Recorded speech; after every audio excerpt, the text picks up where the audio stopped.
Hello students, in our last videos we have learned how to change statements and imperative sentences into indirect speech.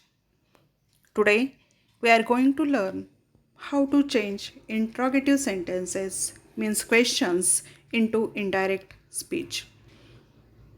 Change of interrogative sentences means questions into indirect speech. There are two types of questions. First, verbal questions or yes or no questions. These questions begin with verb. And second, WH questions begin with WH words, for example, who, why, etc. These are two types of questions. Today, we are going to learn how to change these questions into indirect speech. First, we will learn how to change verbal questions into indirect speech. For example, indirect speech. He said to Raj, "Is this your car?" The sentence in inverted comma, it is a verbal question. It begins with verb is and its answer may be yes or no. So it is verbal question. He said to Raj, "Is this your car?" The answer or indirect speech. He asked Raj if or whether that was his car. Observe the difference in two sentences. Second sentence, indirect speech. "Are you ready?" his mother asked. In indirect speech, his mother asked if or whether he was ready. Observe all these sentences which are given in direct and indirect speech and try to find out what is the difference between these two sentences. We are going to learn what are the rules to change verbal questions into indirect speech. First, said हे reporting verb काढून टाकून त्याऐवजी asked हे reporting verb वापरावे. बघा, verbal क्वेश्चन्सचे indirect स्पीचमध्ये रूपांतर करत असताना काही नियम आहेत. आधी जी दोन वाक्य तुम्हाला दिली होती ती त्यासाठी दिली होती. त्यांचं निरीक्षण करा. त्याच्यावरून तुमच्या लक्षात येईल की ज्या वेळेस आपण वर्बल क्वेश्चनचं इनडायरेक्ट स्पीचमध्ये रूपांतर करतो तेव्हा सेड हे रिपोर्टिंग वर्ब काढून टाकून त्याऐवजी आस्क्ड हे रिपोर्टिंग वर्ब वापरायचं आहे. त्यानंतर ज्या व्यक्तीला प्रश्न विचारलेला असतो त्या व्यक्तीचा उल्लेख आस्क्ड या क्रियापदानंतर लगेच करावा लागतो. जे डायरेक्ट स्पीचमधल्या वाक्यात सेड टू असेल तर ते आपण काढून टाकतो. त्याऐवजी आपण आस्क्ड वापरतो आणि आस्क्ड हे क्रियापद लिहिल्यानंतर ज्यांना उद्देशून पुढे वाक्य बोललं असेल त्यांचा लगेचच उल्लेख करायचा आहे. आस्क्ड टू असं लिहायचं नाही. अवतरण चिन्ह काढून टाकावी लागतात आणि इफ किंवा वेदर हे कंजंक्शन वापरावे लागते. अवतरण चिन्ह काढायचं आहे. जसं आपण स्टेटमेंटमध्ये अवतरण चिन्ह काढून दॅट वापरत होतो, इम्परेटिव्ह सेंटेन्समध्ये टू वापरत होतो, इथे आपल्याला इफ किंवा वेदर हे वापरायचं आहे. अवतरण चिन्हामधील प्रश्नार्थक वाक्याचे विधानार्थी वाक्यात रूपांतर करून घ्यायचं. विधानार्थी वाक्यात रूपांतर करायचे म्हणजेच काय करायचं तर पहिल्यांदा कर्ता आणि मग क्रियापद अशी रचना करायची. प्रश्नार्थक वाक्यामध्ये आधी क्रियापद असतं आणि नंतर कर्ता येतो. त्यामुळे विधानार्थी वाक्यात त्याचं रूपांतर करून घ्यायचं आणि ते केल्यानंतर जसं आपण स्टेटमेंट्सचं इनडायरेक्ट स्पीचमध्ये रूपांतर करतो तेच सगळे नियम याच्यासाठी लागू राहणार आहेत. नेक्स्ट, अवतरण चिन्हांमधील प्रश्नार्थक वाक्याचे विधानार्थिक वाक्यात रूपांतर करावे लागते. म्हणजेच प्रथम कर्ता आणि मग क्रियापद अशी रचना करावी लागते. हे आत्ताच तुम्हाला सांगितलेलं आहे.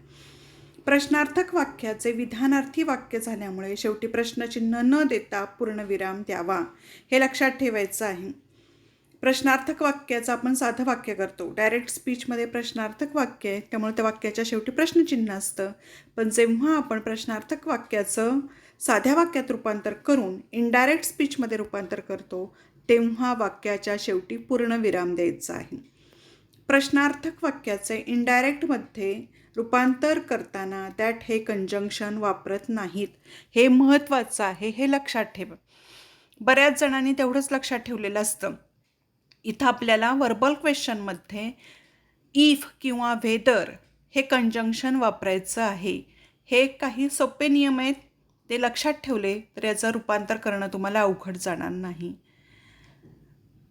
Now here are some examples of verbal questions.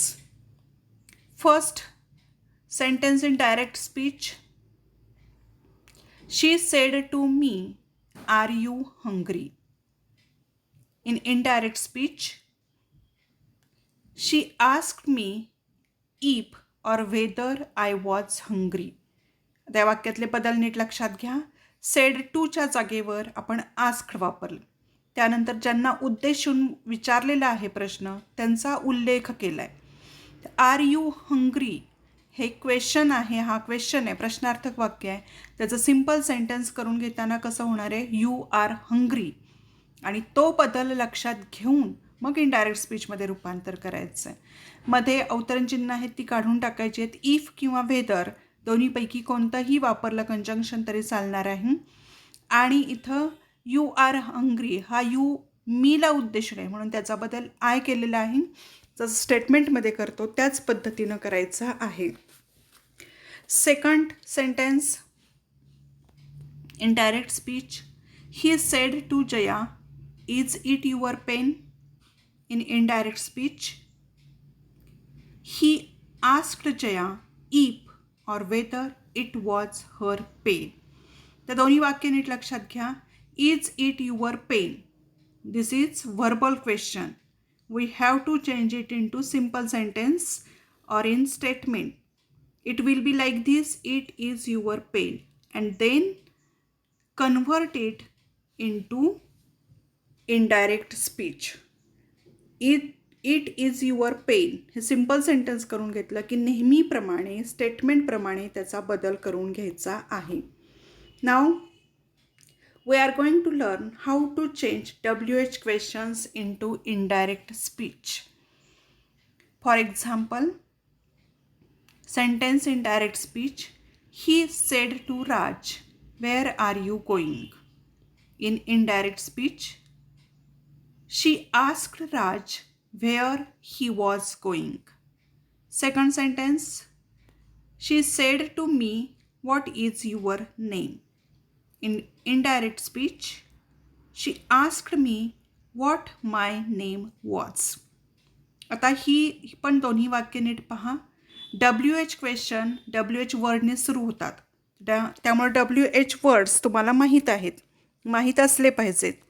Wien, wear, how, हू यासारखे जे शब्द आहेत ते WH वर्ड्स आहेत. त्यांनी सुरुवात होत असेल तर तो WH क्वेश्चन आहे. त्यामुळे पहिलं वाक्य दिलं आहे, she said to Raj, where are you going? She asked Raj where he was going. Second sentence, she said to me, what is your name? She asked me what my name was. यामधलेही जे बदल आहेत ते नीट लक्षात घ्या, म्हणजे आपल्याला त्याचा बदल WH क्वेश्चनचा बदल कसा करायचा आहे तो लक्षात येईल. Now we are going to learn how to change WH questions into indirect speech. First, said हे रिपोर्टिंग वर्ब काढून टाकून त्याऐवजी आस्क्ड हे रिपोर्टिंग वर्ब वापरावे. ज्या पद्धतीने वर्बल क्वेश्चनचं इनडायरेक्ट स्पीचमध्ये आपण रूपांतर करत होतो त्याच पद्धतीने इथेही आपल्याला करायचं आहे की सेड टू असेल किंवा सेड असेल हे रिपोर्टिंग वर्ब काढून टाकायचं आहे, त्याऐवजी आस्क्ड वापरायचं आहे. ज्या व्यक्तीला प्रश्न विचारलेला असतो त्या व्यक्तीचा उल्लेख आस्क्ड या क्रियापदानंतर लगेच करावा लागतो. हेही जसं वर्बल क्वेश्चनमध्ये आहे त्याच पद्धतीनं WH क्वेश्चनमध्ये पण आहे. अवतरण चिन्हे काढून टाकावी लागतात आणि प्रश्नार्थक वाक्यात जो WH शब्द असेल तो तसाच वापरावा. आता इथे बदल आहे. वर्बल क्वेश्चनमध्ये आपण अवतरण चिन्ह काढून टाकत होतो आणि त्याऐवजी इफ किंवा व्हेदर यापैकी कंजंक्शन वापरत होतो. इथे तुम्हाला काय करायचं आहे, अवतरणचिन्ह काढून टाकायची आहेत आणि डायरेक्ट स्पीचमध्ये म्हणजेच इन्व्हर्टेड कॉमामध्ये दिलेल्या वाक्याचा जो सुरुवातीचा WH वर्ड असेल तो आहे तसाच लिहायचा आहे. मग तो कोणताही शब्द असू दे त्याच्यामध्ये बदल करायचा नाही. अवतरण चिन्हामधील प्रश्नार्थक वाक्याचे विधानार्थी वाक्यात रूपांतर करावे लागते. म्हणजेच प्रथम कर्ता आणि मग क्रियापद अशी रचना करावी लागते. जसं आपण वर्बल क्वेश्चनमध्ये करत होतो तसंच याही ठिकाणी करायचं आहे.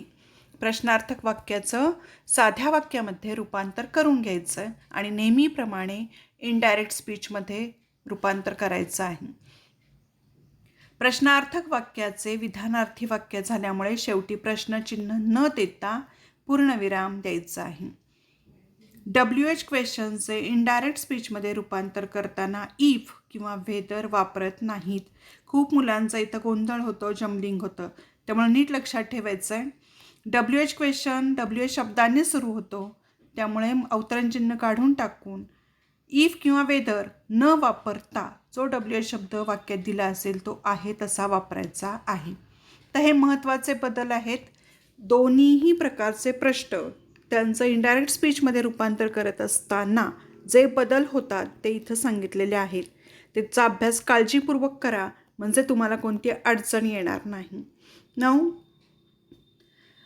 we are going to learn some examples of WH questions.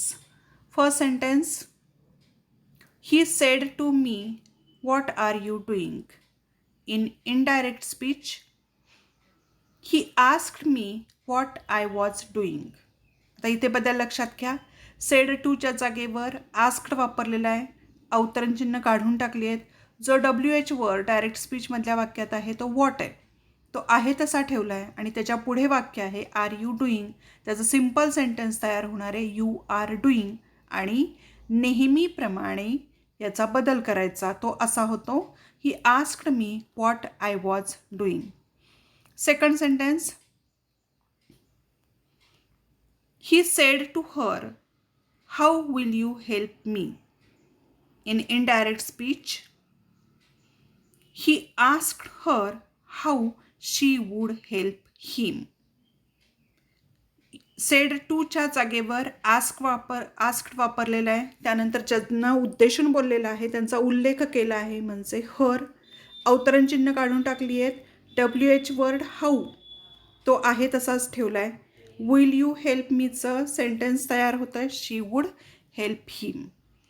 Now here are some sentences which we are going to learn how to change into indirect speech. First sentence, David said to me, do you like coffee?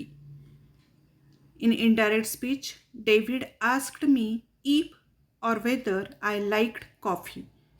तर हे sentence verbal question आहे, डूने सुरू होतोय. त्याचं indirect स्पीचमध्ये रूपांतर करत असताना आपण काय बदल केलेत, सेड टूच्या जागेवर आस्क्ड वापरलेलं आहे. डूनी वाक्याची सुरुवात होतीये. वर्बल क्वेश्चन आहे, इफ किंवा वेदर दोन्हीपैकी कोणताही एक शब्द वापरायचा आहे. त्यानंतर you like coffee simple sentence तयार होणार आहे. हा यू मीला उद्देशून आहे म्हणून त्याचा बदल आय झाला आहे आणि आपल्याला माहीतच आहे की डू असेल तर तो काढून टाकतात आणि वाक्यातलं जे वर्ब आहे त्याचं भूतकाळी रूप वापरतात. त्यामुळे वाक्य तयार होतं David asked me if or whether I liked coffee. Second sentence, Ram said to Shyam, how can I buy this book? Ram asked Shyam how he could buy that book. Now this is WH question. It begins with word how. How या WH वर्डनी क्वेश्चनची सुरुवात झाली आहे, त्यामुळे हा WH question आहे. त्याचं रूपांतर करत असताना सेड टूच्या जागेवर आस्क्ड वापरलेला आहे. हाऊ हा WH वर्ड आहे तसा ठेवला आहे. त्यानंतर can I buy this book ह्याचं सिम्पल सेंटेन्स करून घेतलं आहे I can buy this book आणि नेहमीप्रमाणे त्याचे बदल केलेत. Third sentence, Rahul said to Manoj have you gone to London. Rahul asked Manoj if or whether he had gone to London. This is verbal question. Next sentence, they said how is the weather. They asked how the weather was. इथं हा WH question आहे, नीट लक्षात घ्या. Weather आहे, weather नाही. Weather means हवामान. तो बदल नीट लक्षात घ्या, नाहीतर तिथे गोंधळ कराल, म्हणून मुद्दाम हे वाक्य दिलेलं आहे. WH क्वेश्चन आहे, WH वर्ड आहे तसं आपण लिहिलेलं आहे. Next sentence, Radha said to Meena can I use your phone. Radha asked Meena if or whether she could use her phone. Next sentence, teacher said to Neha, why did you fail in the exam? Teacher asked Neha why she had failed in the exam. WH question आहे, why हा WH word आहे तसं आपण तिथे वापरलेला आहे. did you fail चं simple sentence होणार आहे you did fail. did past टेन्समधलं वाक्य आपल्याला माहिती आहे. पास्ट टेन्स असेल तर त्याचा बदल काय होतो, पास्ट परफेक्टमध्ये होतो. त्या पद्धतीने हे बदल आपण केलेले आहेत. फॉर एक्झाम्पल म्हणून इथं काही वाक्य दिलेली आहेत. सगळ्या व्हिडिओमधून या सगळ्या नियमांचा चांगला अभ्यास करा.